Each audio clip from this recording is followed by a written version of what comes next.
जिस स्वरूप में प्रकट हो करके सबको दर्शन दिया, लीलाएं की, उसी स्वरूप में ही तिब्बत धाम में प्रवेश किया। जब कृष्ण ने इस धरती को छोड़ दिया, उसी समय से ही कलियुग प्रारंभ हुआ। तो कलियुग का, कलिकाल का समय उसी समय से निर्धारित हुआ है। अब परीक्षित महाराज ने श्री सुखदेव जी से पूछा कि हे ब्रह्मा, अब मेरे जाने के पश्चात धरती पर कौन कौन राजा होंगे भारतवर्ष में? उन्होंने भारत की बात पूछी थी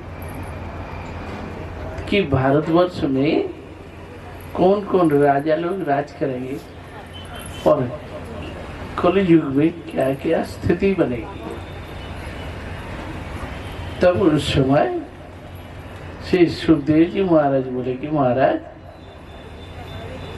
आपके जाने के पश्चात आपके पुत्र जन्मेंजय राजा होंगे और उसके पश्चात उनके पुत्र, ऐसे 2-3 पीढ़ी चलेगी। उसके पश्चात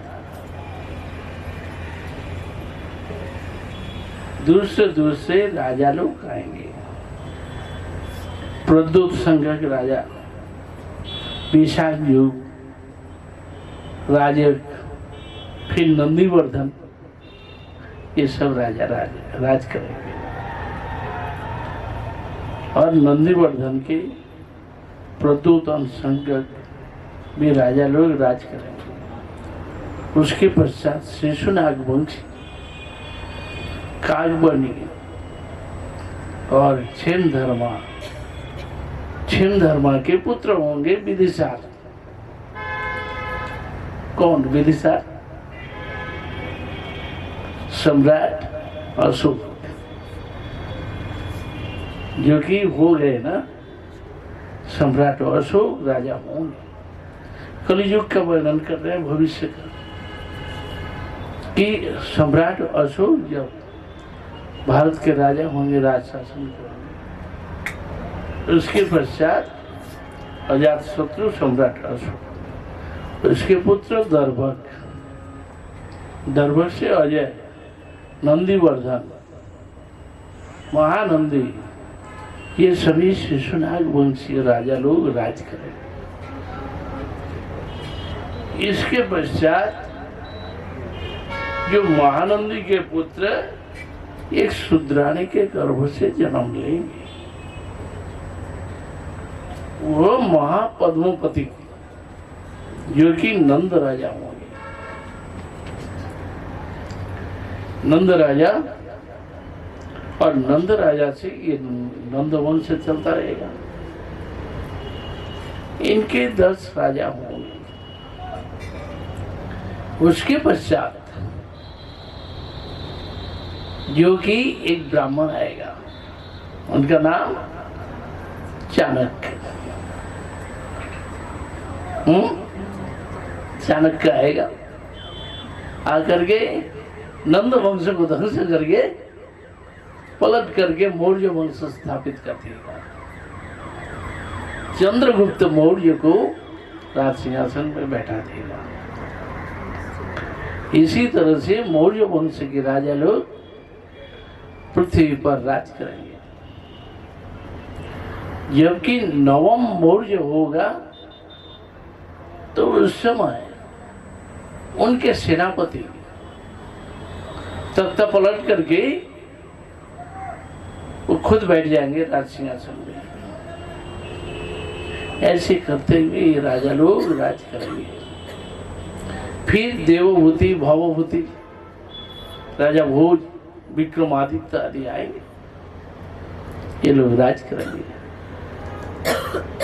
जो कि विक्रमादित्य का चल रहा है 2060-65 वर्ष ऐसे कुछ है।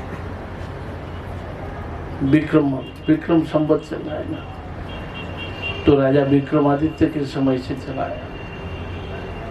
ऐसे भारतवर्ष में ये लोग राज करेंगे। उसके पश्चात शुंग वंशी राजा लोग राज करेंगे। ऐसे करते हुए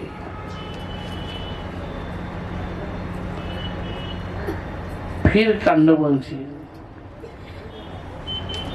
ऐसे ऐसे राजाओं का राज होगा।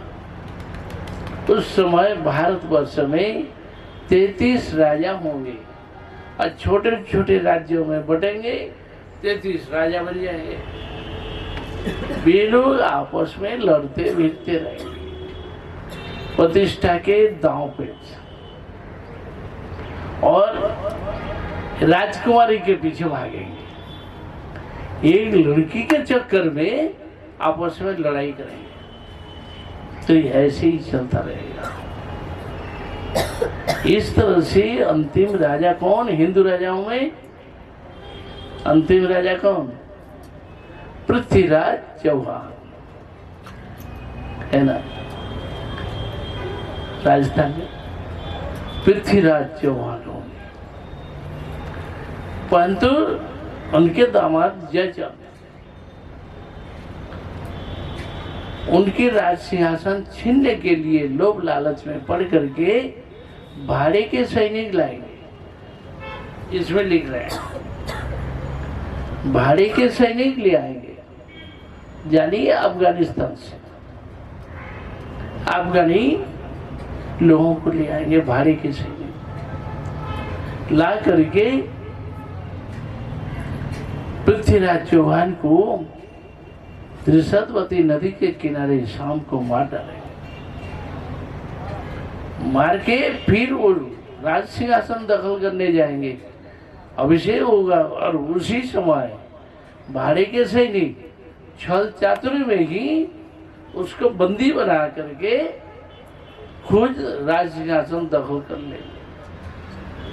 राजस्थान से आगे बढ़ेंगे, कुछ करेंगे दिल्ली की ओर, और दिल्ली को दखल करते हुए, जो कि दिल्ली के चारों ओर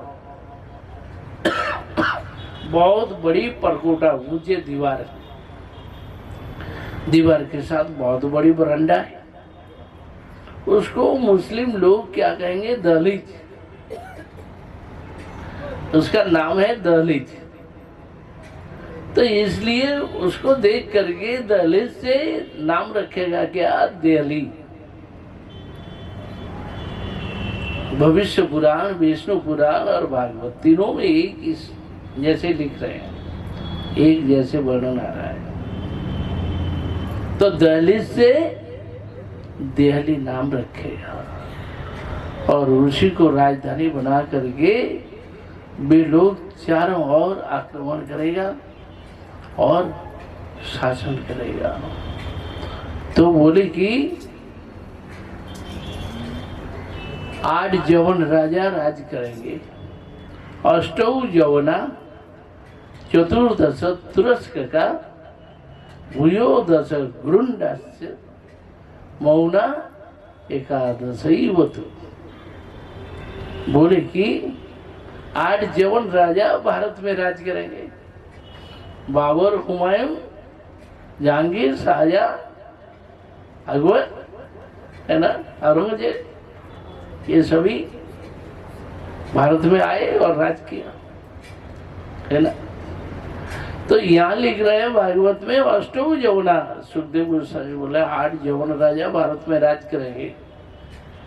उसके पश्चात चतुर्दश तुरस्क का, तुर्की वाले पठान मुगल,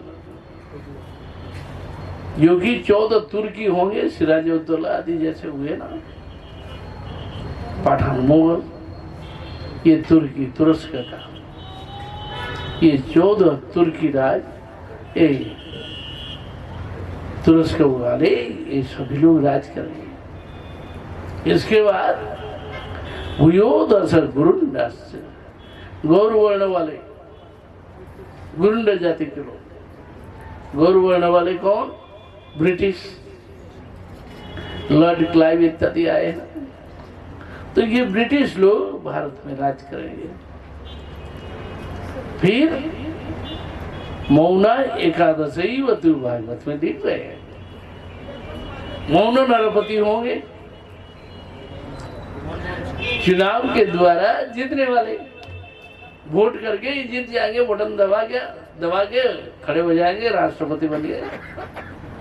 मौना एकादशी वतु, 11 मौन राष्ट्रपति। उसके बाद में दूसरे श्लोक में भी फिर से 11 राष्ट्रपति का फिर से वर्णन आ रहा है। नाम तो नहीं दिया, परंतु 11 करके 22 हो जाता है। इस तरह से इसमें जो लिख रहा है वह जैसे आ रहा है उस तरह से देखा जाता है। 10 वर्ष शतानी ब्रिटिश के जाते जाते भारत स्वाधीन हुआ। 110 वर्ष ये लोग राज करेंगे।